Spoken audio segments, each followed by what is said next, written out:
দেখো সকালবেলা আমি ইঁদুরটাকে ধরে বের করেছি, আর ভয়ে এরা পালিয়েছে। দেখো কি সুন্দর শাড়ি দিয়ে বসেছে সব কটা ভয় পাচ্ছে। শুধু রিলস মামনি ডিমে তা দিচ্ছে, আর রিলস মামনির বেবিটা এখানটা আটকে রয়েছে। আর সব কটা দেখো কি সুন্দর সারি সারি সারি সারি বসে রয়েছে। আর ইঁদুরটা কোথায়? ওই দেখো পানিশড করেছি ওকে। তোমাদের রায় জানা ছাড়া তো আমার কিছু করার নেই, আমি কিছু করবও না।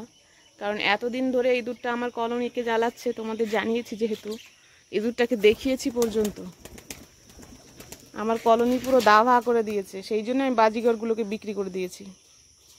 আজকেও ও চিপাকলে পড়েছে। হ্যাঁ বাবু টাকা, ইঁদুরটাকে ধরেছি। কোথায়?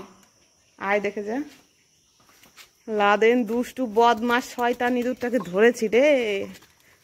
সেই দিন এই ইঁদুরটার জন্য তুই মাথার পেছনে গুঁতো খেয়েছিলি না? কি একটা অবস্থা বলো তো। ওই যে ওই যে ওই যে খাঁচায়, এ রে গাধারে, এই যে দেখ, হাত দিস না কিন্তু কামড়ে দেবে।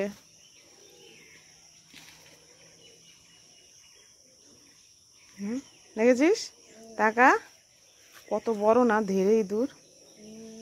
এ হাত দিস না, কেটে দেবে কিন্তু। থাক ওইভাবে।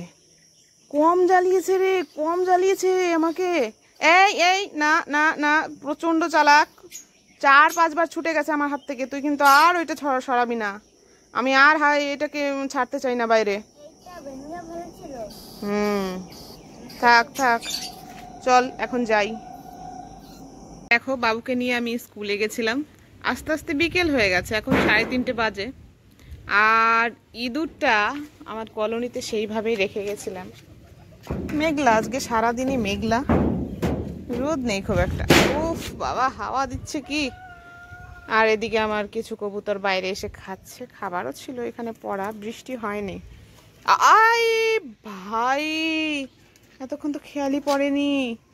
এ মা, ইঁদুরটা না অটোমেটিক মরে গেছে। হে ভগবান, এ তো দেখি অটোমেটিক মরে পড়ে রয়েছে।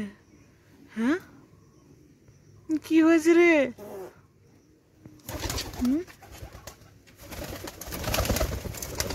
লেজ টেজ নিয়ে সাইজ দেখেছো, পুরো খাঁচায় আঁটছে না, লেজটা বেঁকা হয়ে রয়েছে। দেখো কতটা বড় ছিল ইঁদুরটা, কিন্তু এইটা কিভাবে সম্ভব? একাই মরে পড়ে রয়েছে। বেটা ছেলে ইঁদুর এটা না মেয়ে ইঁদুর বলবে, বোঝা যাচ্ছে না।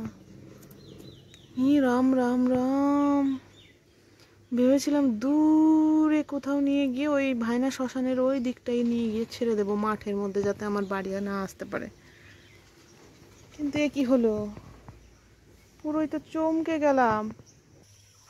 দেখো গেলকাল আমি আমার কলোনি থেকে ইঁদুরটা ধরার পর তোমাদের কাছে পরামর্শ চেয়েছিলাম যে এই ইঁদুরটাকে নিয়ে আমি এখন কি করব। তো তোমরা আমাকে ভালোবেসে অনেকেই অনেক কমেন্ট করেছো যে দিদি ইঁদুরটাকে মেরে ফেলো, না হলে কলোনি আবারও বরবাদ করে দেবে, আবার ফিরে আসবে। আবার কেউ কেউ বলেছো দিদি ওকে অনেক অনেক দূরে ছেড়ে দিয়ে আসো, যাতে আর পথ চিনে না আসতে পারে।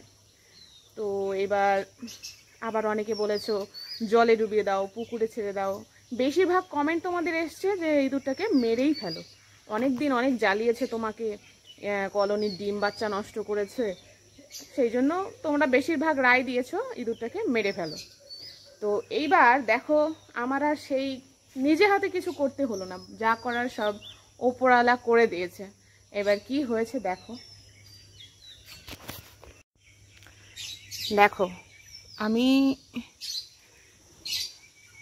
এই খাঁচার মধ্যেই রেখে চলে গেছিলাম, ইঁদুরটা অটোমেটিক খাঁচার মধ্যে মরে পড়ে রয়েছে, আমাকে আর নিজের হাতে কিছু করতে হয়নি। তো এইবার চলো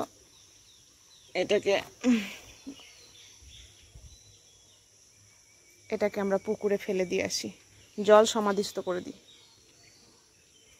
চলো নিয়ে যাই।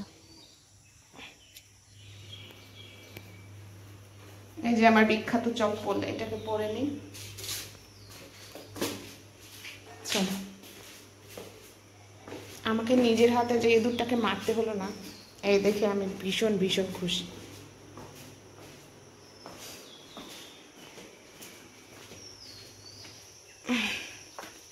চলো, এই দিকটাই পুকুর আমাদের। পুকুরে প্রচণ্ড জল হয়ে গেছে বর্ষা আসার আগেই।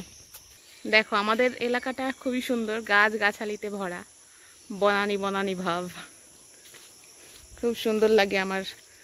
আমার এই জায়গা আমার নিজেরই খুব সুন্দর লাগে।